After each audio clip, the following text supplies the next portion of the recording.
everyone, and welcome to the Smooth Thrills Radio Hour. I'm your host, Jason Rutledge. First, a quick shout out to all of you that participated in the Can You Name All 6 William Hoopkins roles thing we did on Instagram. So far, the best is 4 out of 6. Not too bad, people. Also, I want to say thanks to all the David Soul and Lance Kerwin fans that turned out for our last episode. You James Mason aficionados, I know you're out there. You want to talk about Salem's Lot, maybe talk about Mandingo, doesn't matter, we're here for you. Hit us up on the Instagram, the Facebook page, Twitter maybe, or you can always email us directly, autopilot@smoochthrillsradiohour.com. So now on to episode 4. For our listeners outside of Texas, I'm talking about y'all in California, Maryland, Illinois, and Michigan, and for all of y'all who are listening to us outside the US, you UK listeners, Australia, France, we're going to talk about something today you may never have heard of. We're talking about Fandango. No, not that Fandango, the other one. There's a movie. You'll love it, I promise. Before we begin, though, a quick apology. At one point in the show, I referred to the great Yvonne Craig as Yvonne Clark, so sorry about that. I should have taken more notes. It's all on me. Nathan and Katie, though, are back to discuss this almost lost gem of a movie. But first, Judd Nelson has something he needs to get off his chest. You know what E means? Do you know what E means? It means empty, douchebag. Like your head.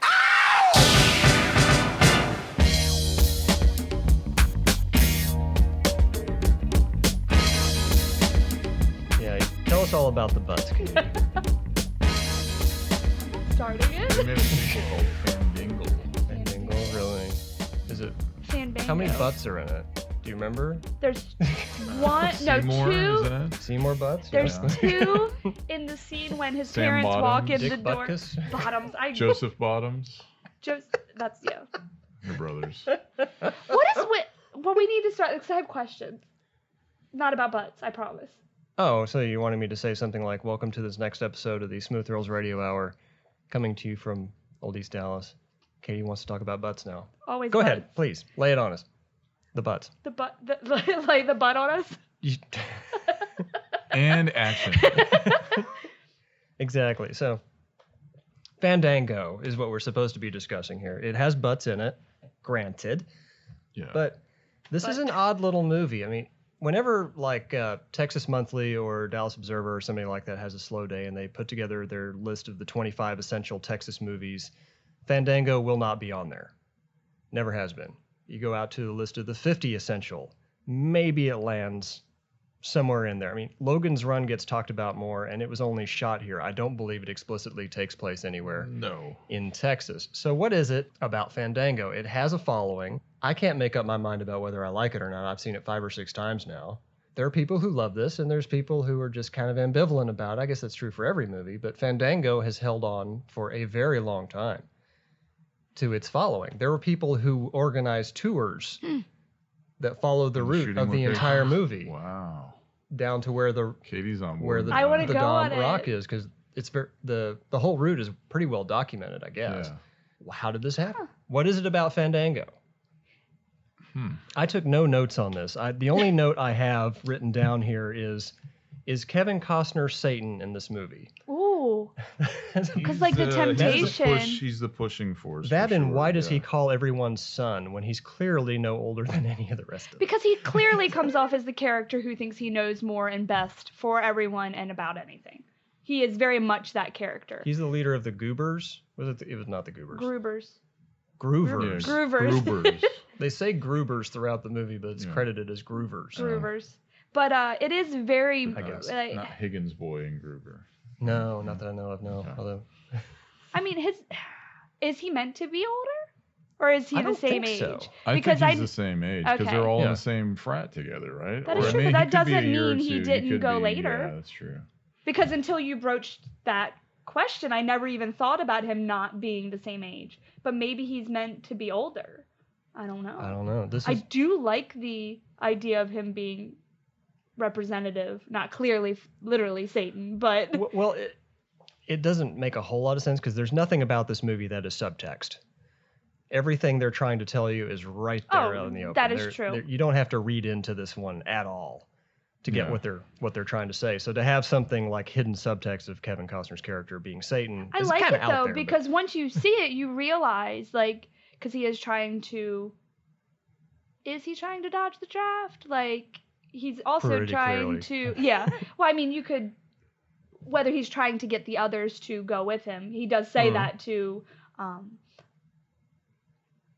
I almost I remembered don't it. remember their names either. I almost remembered it. The What, other Judd guys. Nelson? No. character, or No, because Sam- Judd Nelson, there's Sam no wavering Robards? for him. No, he's kind of a whiny baby in that one. Seriously, like the Yes. first half of the movie, I was like, please chuck Was him out this- of the car. I know this was Kevin Costner's first But it feature. was his car, to be fair. So. Yeah. Yeah, but like the one guy said, if you don't like it, then go. Like, nobody's asking him to be there. I know this was Costner's first feature because, well, It was his first lead role. Well, I he think. shot the Gunfighters a little bit before, but it didn't get released until much The later. Gunslinger? Gunslinger. Yeah. But he was also I know he was the dead body in the yeah, Big Chill. when he was cut out, I so you know see his that. wrists. That's Right. about it. There's a lot But he had of done stuff. some other stuff prior to on his that, like IMDb. Sizzle Beach USA was Malibu one, Hot Summer. which is also that's the alternate title. That's the original title. Of what? Sizzle Beach USA. Oh, look at me learning. What was the other one? Did he do Shadows Run Black before that? I never heard Yes. of Shelter in Black. so- Okay. And Stacy's Testament, Nights, The Big was that around the Chill, same time? But his scenes were deleted from The Big Chill. Yeah. Table for Five, Stacy's Nights, Chasing Dreams, Francis, and Night Shift. So it was Kevin Costner's 17th movie. I see. No, but I think as far as it may have been like his biggest lead in, it was the first collaboration between him and Kevin Reynolds. It was, Yeah.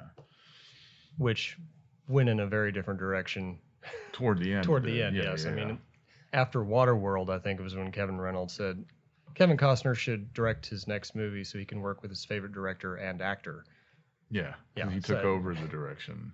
Because didn't he leave Waterworld? Didn't Reynolds leave the I'm production pretty sure, and yeah, Costner at finished some it? point, yeah. Oh, But they had also done Robin Hood, Prince of Thieves together. True, and Kevin Reynolds was not without some street cred going into this. I mean, he'd written the script for Red Dawn while he was still at USC oh Yeah. wow. for John Yeah. Milius. And this was Fandango's an extension of his short film Proof. Proof, yes. So Yeah. the only thing I can figure is because Spielberg and Milius were tight. Yeah. They came out of the same group, so that's probably what got him on the radar. And this is an Amblin production. It is, even though Spielberg wanted his name actually pulled from it because he was disappointed in the way the movie came out. I don't Oh. understand. Well, Spielberg is not necessarily well known for his comedy, necessarily. Right, because after 1941. But my question is I wonder if he was disappointed in that after seeing how people felt about it or before. It's hard to say. Because he is Spielberg, so to be tied to something that wasn't received well, I'm sure I think it is came not before. I would his cup of tea. I would think it came before. I mean, the movie was made on a $50,000 budget. It got no marketing. It was released in the middle of January up against Beverly Hills Cop, Ooh. which thoroughly stomped its ass Yeah. for the next 5 weeks. Mm-hmm. And it basically disappeared. It ended up grossing about $90,000 by the time it was out of its theatrical run. Right. And then immediately went to cable TV, which is where I saw it, where I don't know if I'd even would have heard of it otherwise. HBO and Cinemax Sure. kept that thing alive. It's so Throughout the odd to 80s, me early that it 90s. is that channel that it was on.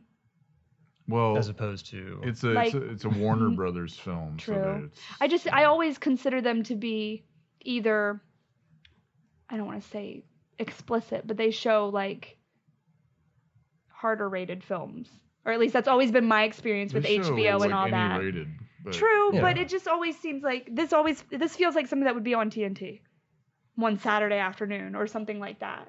Nowadays, if yeah. only I don't know that TNT HBO would hadn't show existed. it now. So I don't know when TNT came Sure. to fruition. Well, HBO was, as I've mentioned several times, was really looking for content Right. for a long time. They had only recently gone 24 hours a day. They were on I from remember that. noon to midnight for the Mhm. longest time, so they needed a lot of movies to fill in a lot of gaps. True.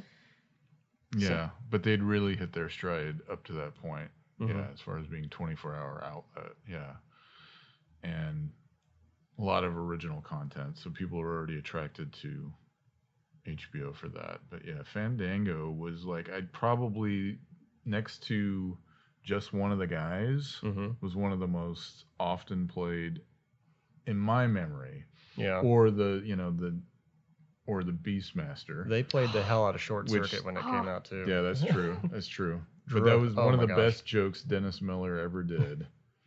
He goes, that's what HBO stands for. Hey, Beastmaster's on. And that I'm pretty seems sure like that's where I saw it for the first time. Yeah. Was HBO. But Fandango, but like you said, it's like one of those, it's kind of an anomaly. You're like, why are they showing this so much? You know, like, but it's, I think it's a sentimental favorite as a result of that, maybe. That's where the fan base comes into play. Could it have been, this is where I don't have knowledge on this, but could it have been socially relevant at the time that they felt it was poignant to play? I'm not exactly sure. I mean, it's supposed to take place in 71. Right. And it came out in 85. Right. See, I don't know what was going on at that time that it could have been like. Nothing that it's I credited as 84, but I think it was the first. I think it was January of 85. January. Because like if it was around a time where people were getting the possibility of being drafted and things like that, then I could see its social relevancy or something. The draft had been gone for a very long time. That's where I'm not knowledgeable on that, so. It's hard to say. That's the thing I've always struggled with Fandango is why is this thing? Why am I still watching this thing? But is it because of that that question that you think you aren't as favorable to it?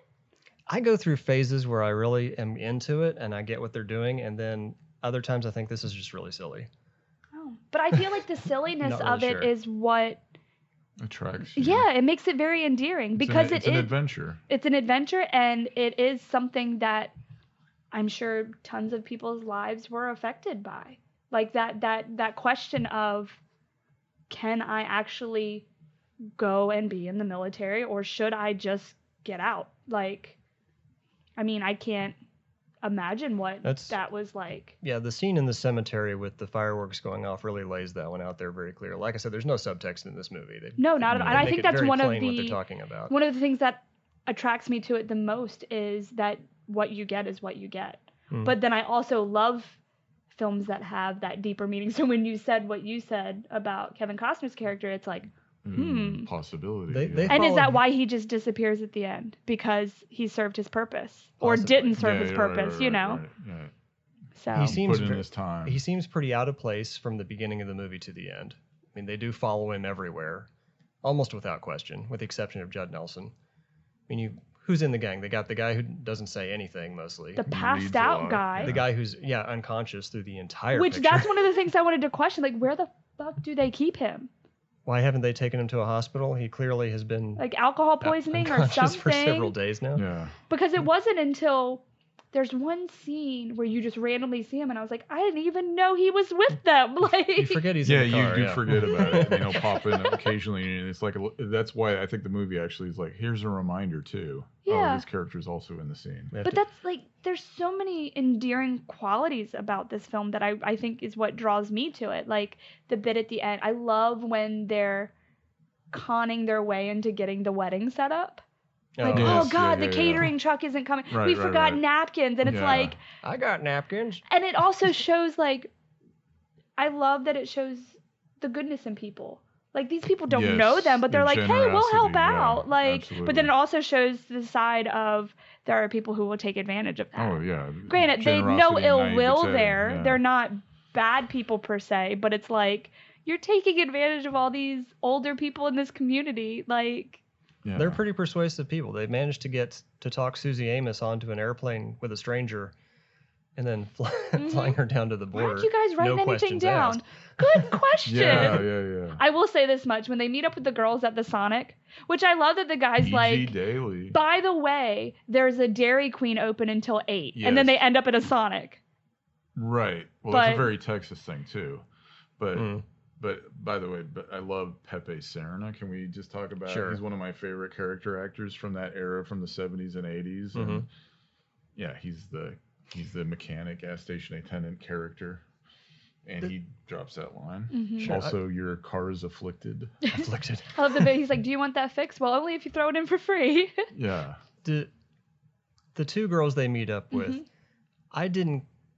Maybe I missed it, but I don't think they actually named any of the female characters in this movie. No, because isn't the one girl's name Debbie? The one that Kenneth? They drop her name twice in the movie, but in the credits, she's just listed as the girl. Oh. Which seemed a little odd to me. the two girls they meet up with and go to Sonic have names in the credits, but they're not named anywhere No. in the movie itself, But as far as I can tell. they cracked I don't know me if that was the an hell oversight up. or. When the girl said utopian tubes instead of fallopian tubes, Yeah. I was dying laughing. And then he's like, no, you mean fallopians. And she's like, no, that's the book in the Bible, 1st and 2nd fallopians. yes. And I was just done. Like, between that and when the Possibly bumper... also a very Texas thing. Yeah. I just want to go to Sonic after that whole sequence, actually. It just makes me hungry for, coney cheese, hot dog. I can see it. know. Or beer. There's a Curly lot fries. of beer Bar consumption in consumption this of beer. movie also. Oh, yeah. A Especially lot in of the Lone opening. Star. Yeah. Which, why Lone Star, I'm not sure. It's not even 3-point beer. It's like No, but it is 2.4. more, It it's very Texas-centric. Same with Shiner. There's Shiner signs all over the place in this movie There they where are. you don't get it outside of Texas. Correct. Well, that also leads me into why this isn't listed anywhere on anybody's list of great Texas movies or even modestly famous Texas movies. And why are there lists of... Do other states do this? Is there like a list of 25 essential Oregon movies? Maryland is big because we've got Blair Witch Well, and Runaway Bride. So that's 2. Well, Oregon, I don't know I'm about sure a more list, as well. but probably two of the most famous movies based in Oregon are National Lampoon's Animal House and The Goonies. Mm-hmm. Also, Teenage Mutant Ninja Turtles 3 was shot in Astoria, the same town as The Goonies. And one of my favorite slasher films, Just Before Dawn, was filmed in Oregon. Yeah, we don't have like a list. No, they don't. Does anybody? I don't know of anybody else that really does this. There was one that was filmed in my hometown in Corvallis, Oregon, which was awesome because it was a Brian Dennehy TV movie that was showed on NBC back in like 85 or 86. And I used to know the title. I don't know it anymore. I've seen it once. I remember there's a scene right outside the Whiteside Theater, which was a theater that we frequented, been there since the 1930s. And anyway, it was cool to see that on screen. And they go through this whole movie name dropping locations, Texas products. They even name drop Cleburne, which is probably the only time that's happened in a movie might be strictly ever. for Jerry Clower fans. Was it really? I'm kidding. Yeah, but you know what it makes me think of, that movie, is it makes me think of Come Back to the Five and Dime, Jimmy Dean, because the whole James Dean Giant connection that they talk about. They do, yeah. Which is a big part of that movie or play, the Robert Altman film or the play, Come Back to the Five and Dime. But that's what it just makes me think of. And Giant. Texas Heat, both movies give me that vibe. Yeah. Just the overall feeling, even if you're not, because I haven't lived in Texas as long as other places, but preaching to the choir. Yeah, but I'd seen Fandango years and years and years before I lived in Texas, and you just feel the vibe of Texas. You do. Watching Fandango. But one thing I learned moving to Texas is I understand why people are proud to be from Texas. So I think that's why things like the top 50 films that were filmed in Texas, that list exists because Texas show that loves The Searchers, Texas. Like they are proud of anything that comes from here. So I think it's that's why that list exists. Yeah. But like I said, Logan's Run and RoboCop make the list before this movie, and neither of them. They're not, and it is it's very Texas weird. heavy. Like it lets you know it's from Texas. Yeah. So I don't know unless they. That's a really good point. Unless they are all disappointed in it like Spielberg is, which is kind of If he sad. is, come on, we don't know for sure. True. Allegedly. Well, much like Mr. Hooper, Kevin Reynolds does not like to talk about Spielberg either. If anybody asks him about this connection with Spielberg, his agent will simply say that he has talked about it before, doesn't want to talk about it anymore, and besides, he's very busy. That's interesting. So. And kind of heartbreaking. Because it makes you go, why? Why is that? Well, the whole thing over Poltergeist. Yeah, that controversy has been going on forever, and we who kind of get directed that. what? Yeah.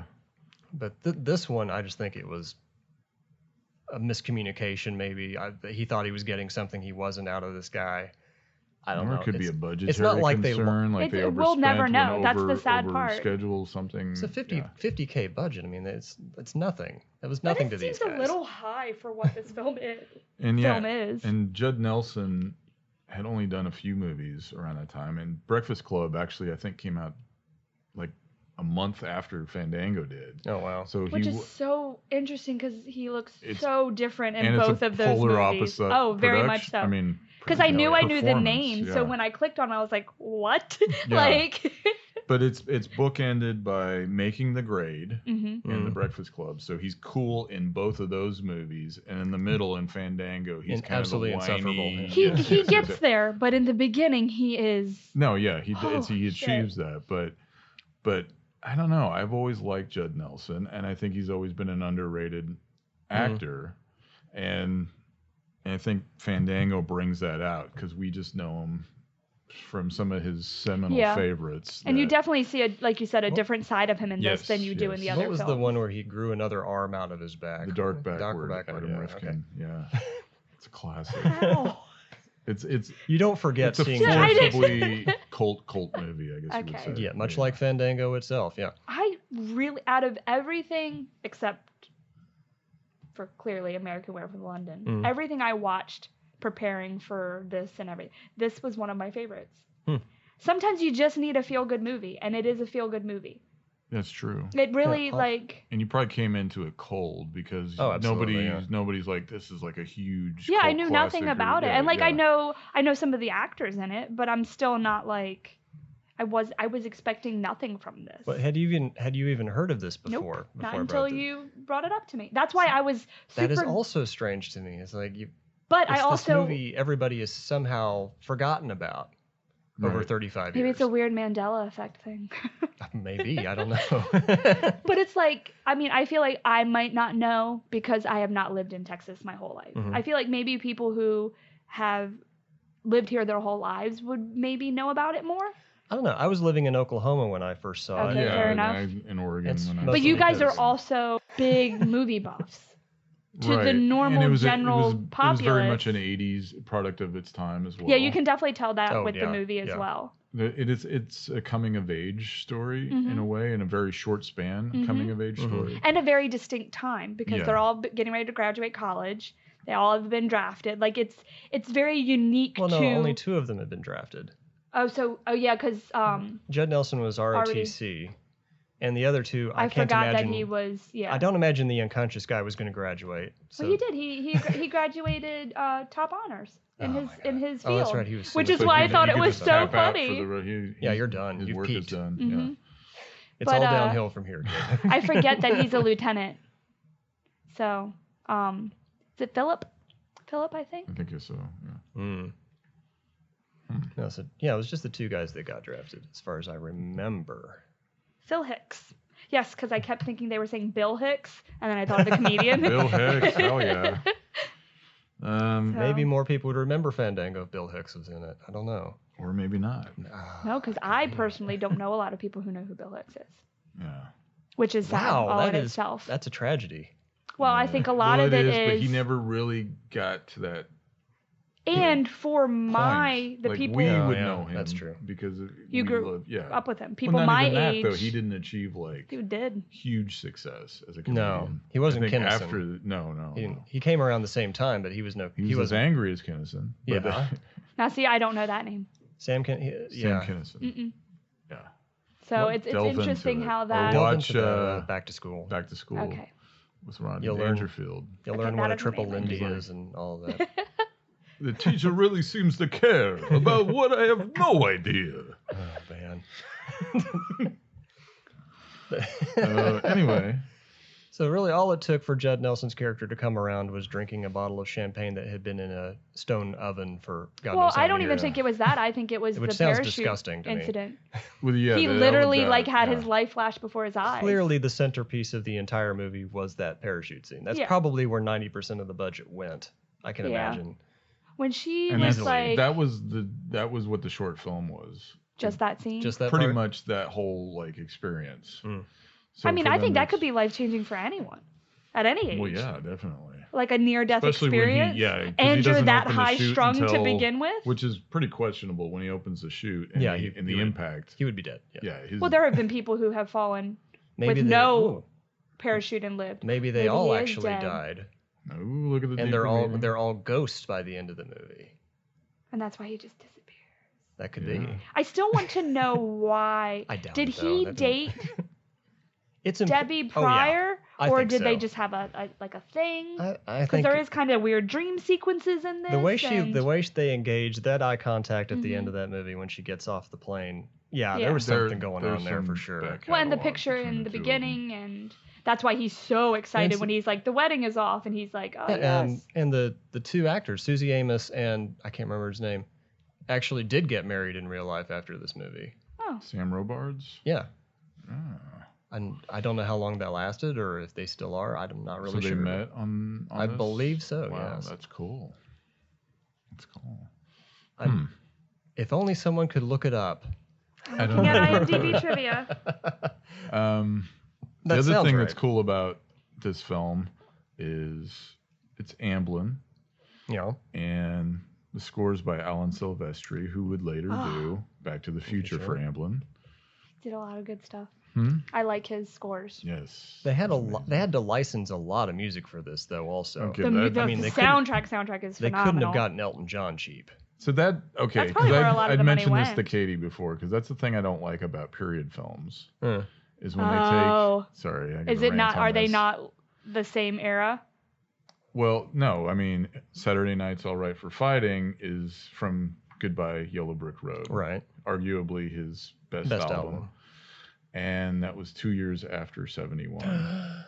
So to me, that's glaring. But if it's in the opening scene, in the background, it's in there, and it's also over the opening credits as a main title, I'm cool with, because that's like score.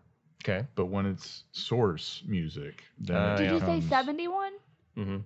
the story takes place in 71. Yeah. Oh, yeah, you're right. I was thinking 85. But Well, that's that's when the it release came date. out. Takes place Yeah, in that was, 71. because I was like, Yeah. but you can listen to music after it came out for many. Yeah, no, that's why I was well, that- confused for a minute. That'd be funny if I that was was like, my why? absolutely not. You can't listen to me. You cannot listen to anything beyond Tears for Fears or Wham. Okay. Yeah. They did get married in real life, but it did not say if they met on the set. Oh. But Kevin Costner did lose the role in the short film. He auditioned for the role in the short film and didn't get it, but then got it in this one. The actor that plays the instructor, I think, was in the short film. What's his name? I can't remember. He's been in a lot. Oh, and don't forget actor. Glenn Headley also appears in this thing. Marvin J. McIntyre. Yep. Marvin McIntyre. And Glenn Headley couldn't have had that big a portfolio built up by the time this thing happened. That I can recall. No, but she kind of had like one of those Ann Archer type careers where you go back and you go, wait, Ann Archer was in this? And you think of like later on in her career when she was more in prominent roles. Yeah, was Glenn Headley in Carnal Knowledge? No. No. No, that was a bit Why do far I- back. Why do I think she was in that? Oh well.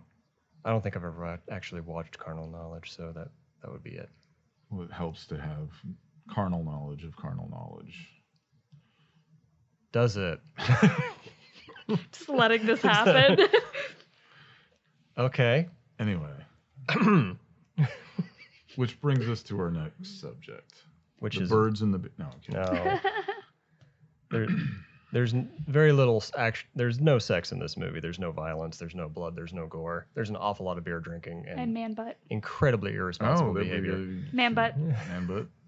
The idea of That's it? We're not That's gonna... it? The idea of trying to Okay. cable your car to a train, probably That's- not. Oh the my sequence. God, I That laughed was- so that's hard. hilarious. 'Cause I'm 'Cause you like, know it's going to happen. Well, yeah, like because I'm that, like, too. this is just going to rip up.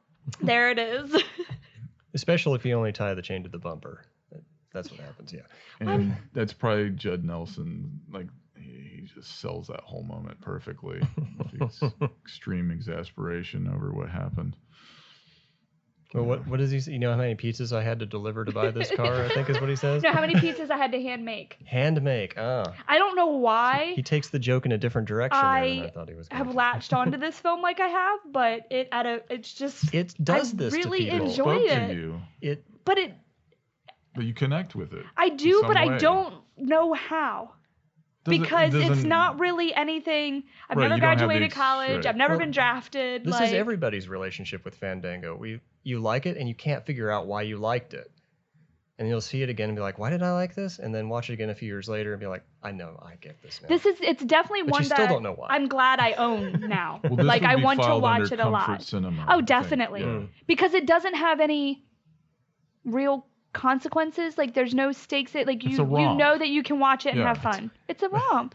Well, it is. I mean, Yeah. it's like it's not a Lost Weekend type thing, but you know, No. not the Ray Milland style. But you Oh, know, God, it is. no, It's no. a And you it's know, a good timestamp. Fuck it, we're just Hour gonna have 30 minutes. Like I don't know. I just You have an affinity for it. I do, and it's so funny because up until 3 weeks ago, I didn't even know this movie existed, and now I'm like, this will be one that I'm glad I own and I will watch.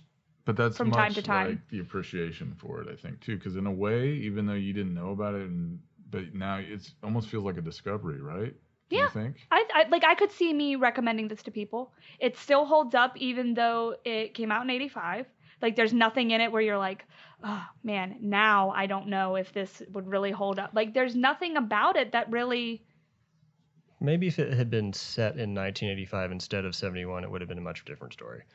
Yeah, I don't think it would have held up at all. You also have the same character dilemmas. Maybe not the draft, but You could have thought of something that. right. But it's yeah. also like like they're trying to figure out their identity, where they're going from this point forward. Everybody. And I has think that's that. the part that people Yeah. connect with, because especially at whatever age they're supposed to be, but at that age, you do have that, oh shit, where am I going with the rest Right. of my life? And they're you know? supposed to have already figured it out. And- in a sense. Oh, I get that feeling every day. There you go. Right. Yeah, so that's why you like it. See? And There I you go. left college behind a long time ago. Yeah. So. It does make me kind of sad, though, that it is not acknowledged, like on those lists for Texas films and things like that.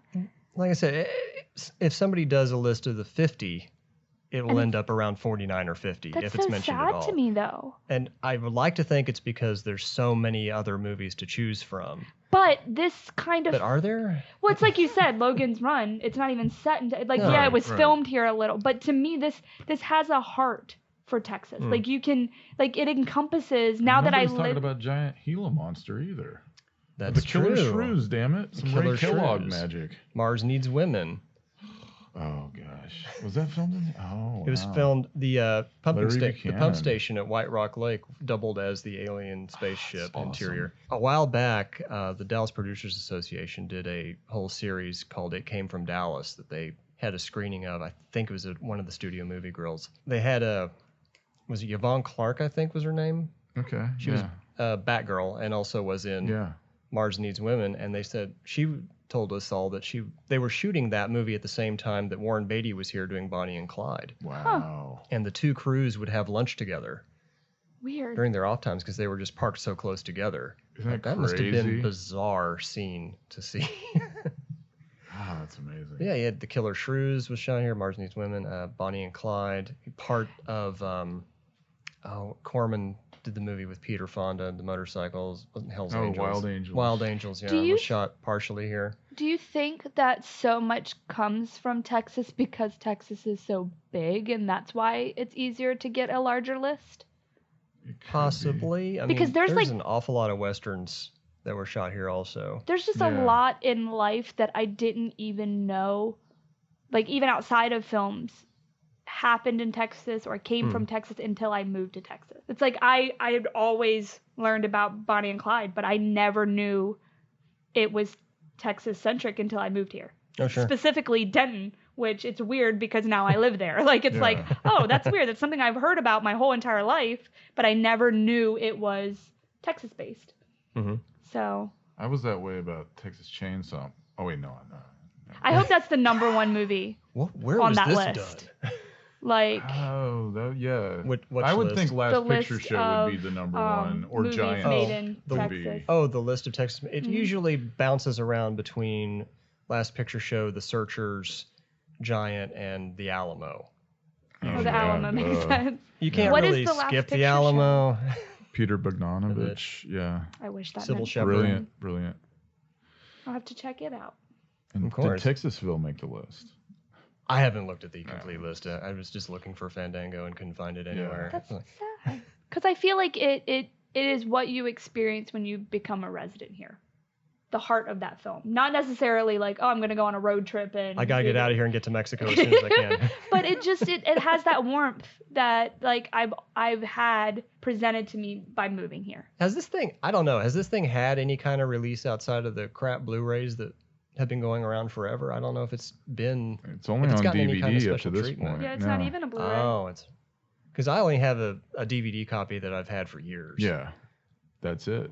I don't I'm believe surprised. I would expect Warner Archive would put that on Blu-ray at some point. they're going to run out of stuff to reissue on Blu-ray eventually. They're going to get Fandango sometime. Yeah, but you got the whole Costner, Kevin Reynolds connection. It's Amblin. You got to get it out there. I have a friend back in Maryland named Kevin Reynolds. It's weird.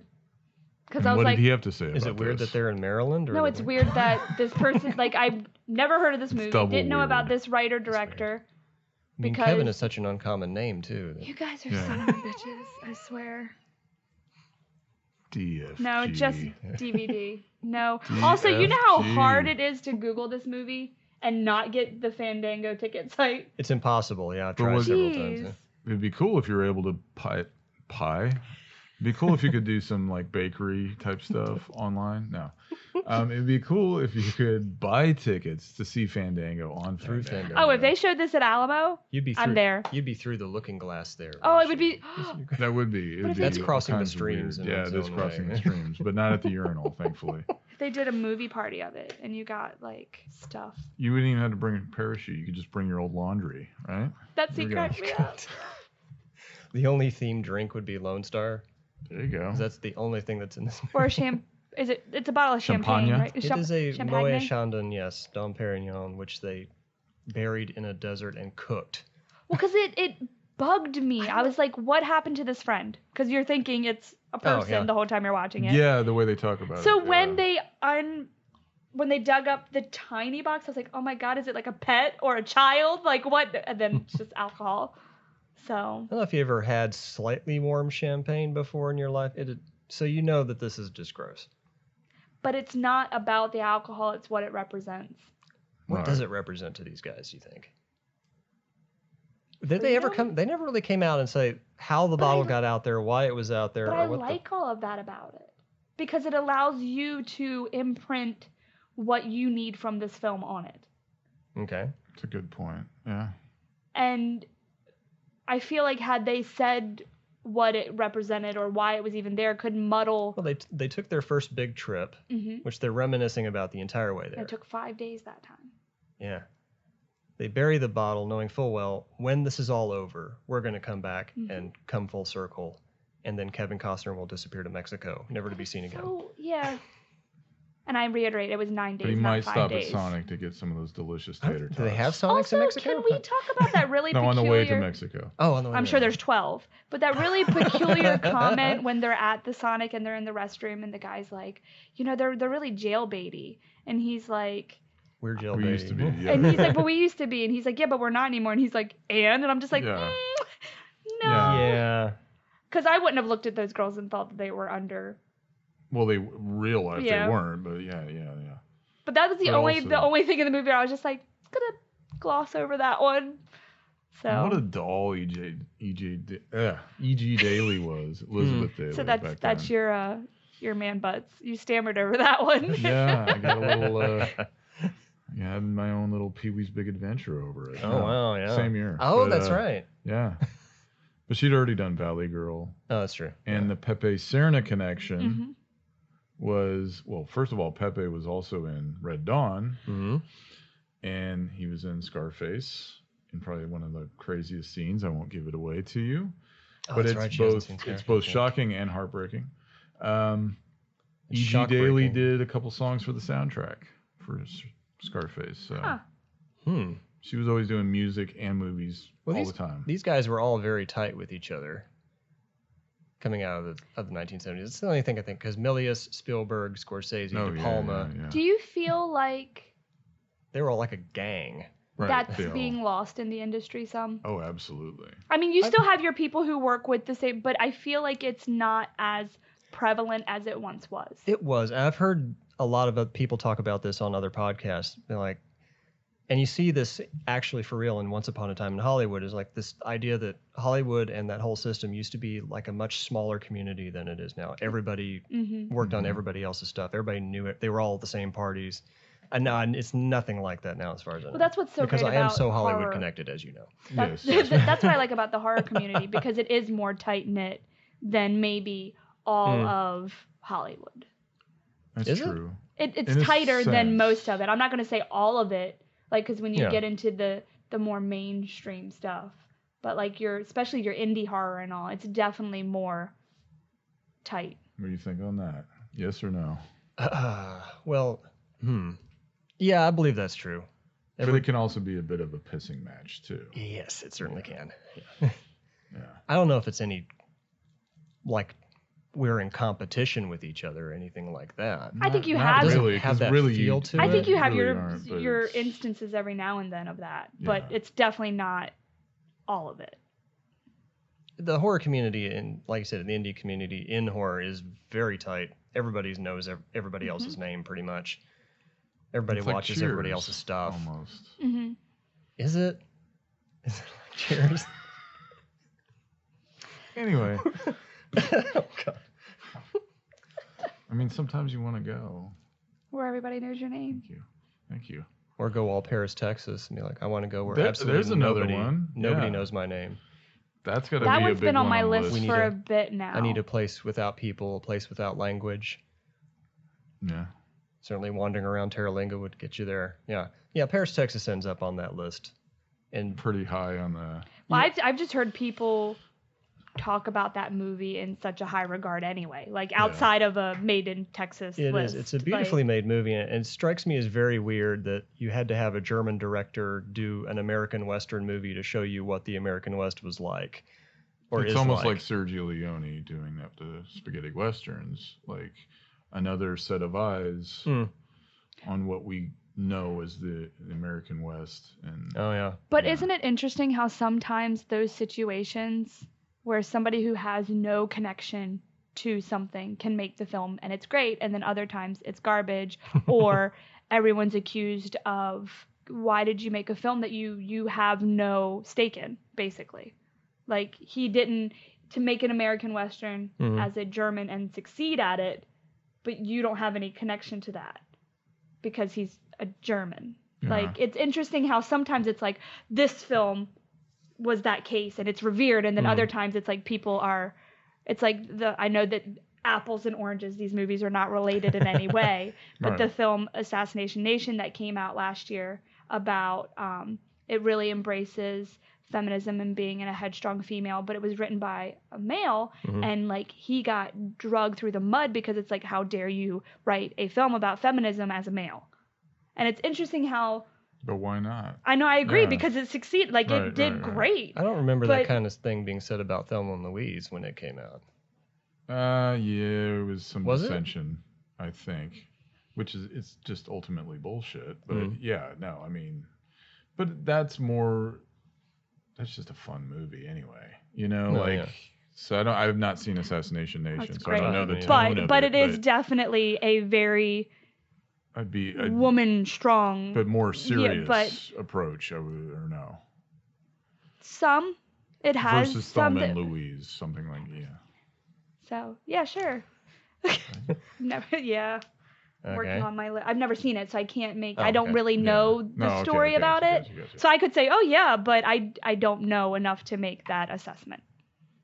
So It's got heavy themes, but there's a fun approach to it. So it's just interesting to me though that you have those instances yeah. where somebody can get drugged for something, and it's like, but it was good. Not saying that if it wasn't good, they Right. should be, reprimanded for it either. But it's like, People gotta complain about something. that is true. Doesn't matter if it's good and like whatever. Not everyone's gonna love everything. So is it worth bitching about? Nah, Probably not. but, No, I you mean, know. there's lots of other movies to watch. Yeah, Mm-hmm. definitely. Yeah, that's definitely it. You know, Like Fandango, for instance. there you go. Let's talk about Fandango. Put that on. Should we? I think so. We should just go ahead and get right into it. Oh, okay. So after our big airplane centerpiece sequence, things kind of calm down in this movie a little bit. Yeah, but they get heavier, I think, because then it's Thematically or just thematically? I Weight think, wise, as far they're as- putting on a lot of weight from all the beer drinking, or That's possible too. Yeah, they're really taking on that weight, but it becomes less fun, I think, after that. But it becomes more of a rewarding experience. It's almost like they did the growing up they should have done the whole time they were in college. Exactly. Yeah. is that possibly why they start pushing him back into the wedding that they were all so against at the beginning of this movie? Do they push him or does he push himself? Because doesn't he kind of come to the realization He won't let that it he go. needs to do it? No, he clearly will not let this thing go. And I love that the pilot went and got her. When he's driving down the road and he's like, "Can I cut in?" Just I have no idea. I struggled to recognize a lot of the landmarks, and I'm not entirely sure that was shot here in Dallas. Evidently, that scene is incorrect. That is a road heading into Oklahoma. Yeah, I know part of this was shot in Oklahoma. No, but that one, like, they're saying to get where he technically needs to be going, that is not a road. That signage should not be what is in that scene. Well, the idea of them on this budget in any way being able to stage a flight stunt sequence anywhere close to Dallas or Love Field or DFW Airport just seemed kind of preposterous to me. There's a whole shot when he's above the highway and he goes underneath the it's in Tulsa, Oklahoma. Like, how did they even achieve that? That whole scene was filmed in Tulsa, Oklahoma. They'll let you do any damn thing in Tulsa. They couldn't get permission to film that close near the freeway in Dallas. There you go. Tarantino himself has claimed that loves this movie and says it was the strongest feature film debut by a new director he'd ever seen. That's at least a claim there. Bold, yeah, but he likes that weird, bizarre stuff. He didn't say it about himself in his own feature debut, but he is a fan of Fandango. It's good in my book. He's really good about paying respect to these films that people don't even think about, that need attention. You know, even if you don't like Fandango, you should at least know about it, or yeah, I think it's like give it a shot.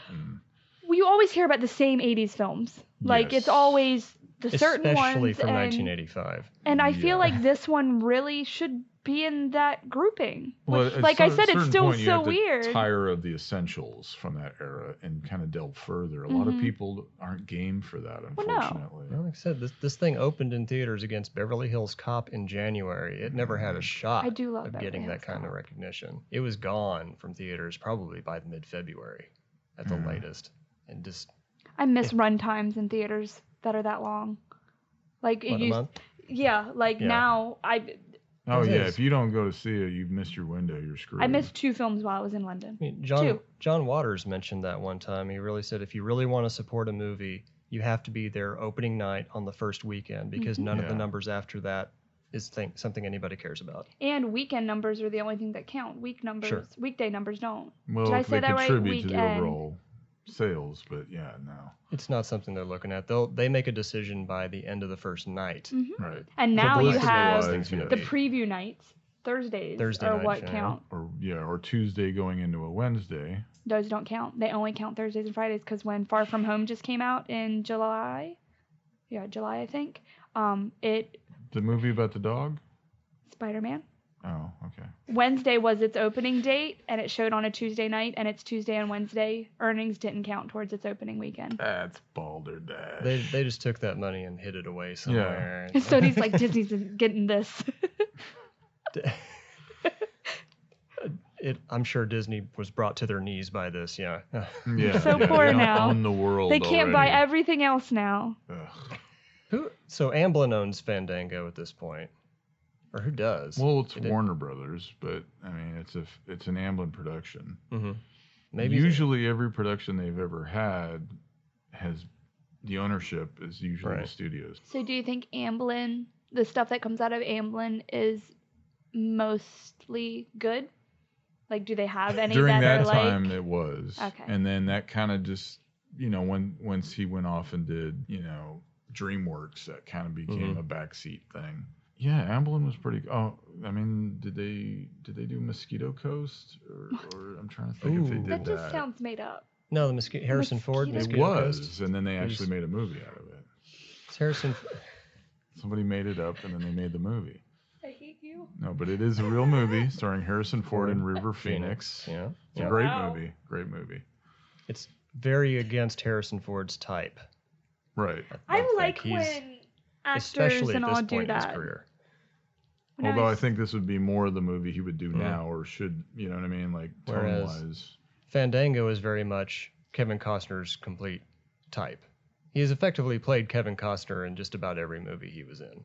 Yeah. I hear he is fantastic in The Intruder. For Tin Cup, the golf movie. Intruder. came out this year about Dennis Quaid. Oh yeah. Yeah, it was Dennis Quaid. Well, Dennis Quaid was playing Kevin Costner in that movie. Which may have been what threw you off That's there. what you What? Robin Hood. But you know what I love about Dennis played- Quaid? We can't. Jaws 3D.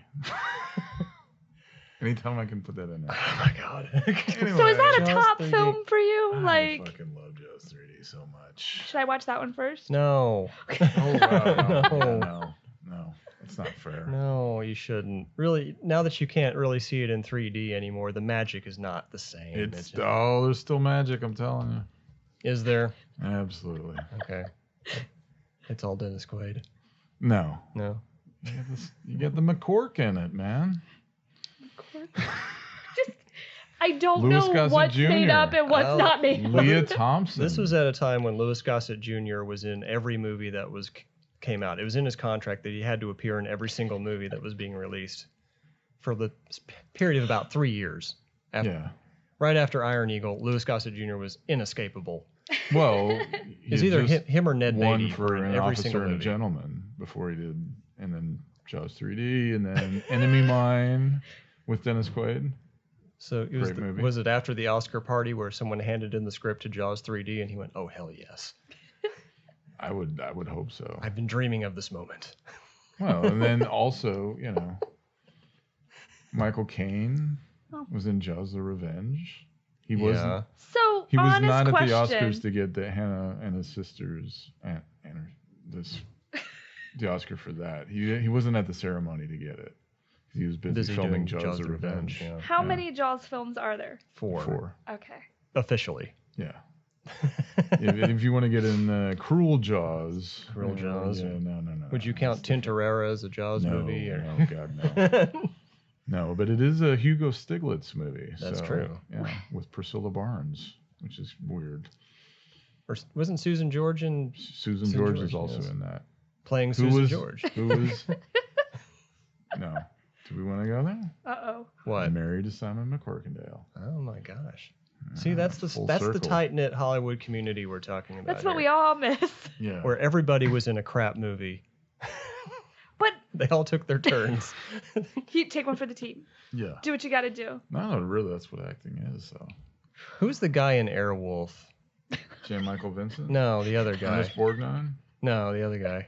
The one who looks a lot like Simon McCorkindale with an eye patch.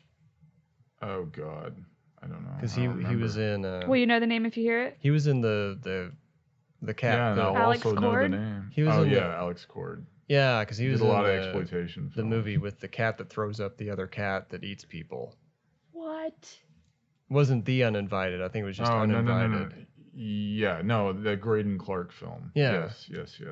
George Kennedy gets Yeah. bit by the second cat, the throw up cat, and Right. his leg gets all put. You really should see this. What It's is an it amazing called? piece of work. The It's called Uninvited. Just Uninvited, not The Uninvited. Right. Although There's a both big, have cats. big difference. I do love cats. A significant difference, yes.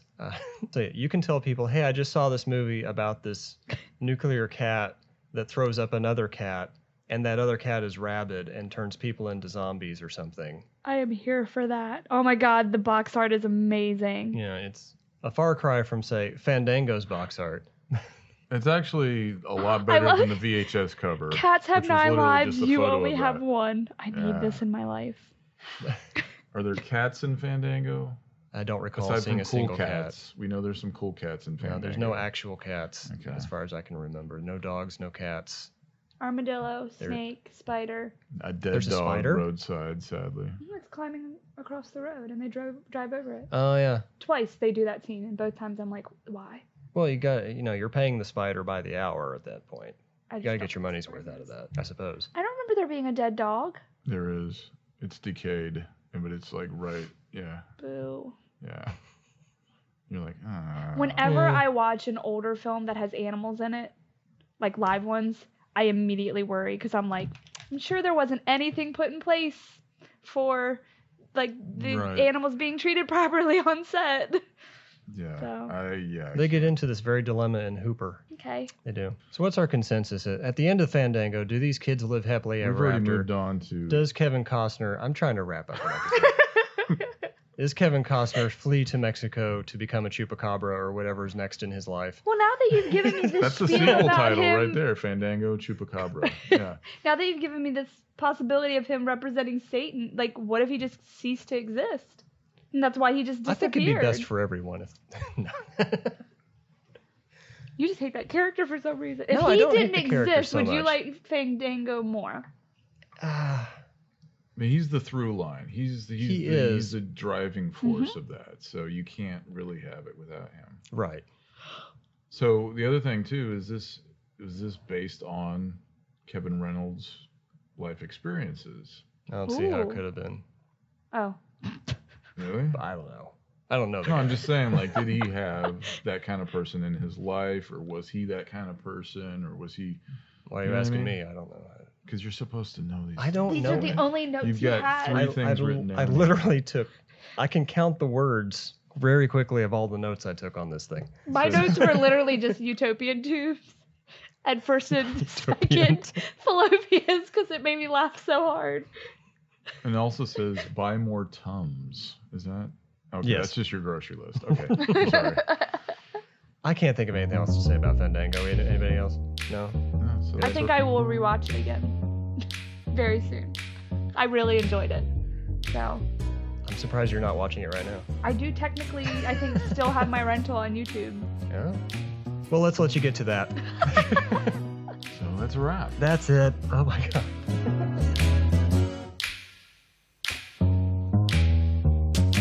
That's it. The show is over. Thank you for listening. The Smooth Thrills Radio Hour is a production of Ghostcraft and is recorded live in Dallas, Texas. Please email your questions and comments to autopilot@smooththrillsradiohour.com. Enjoy the rest of your day.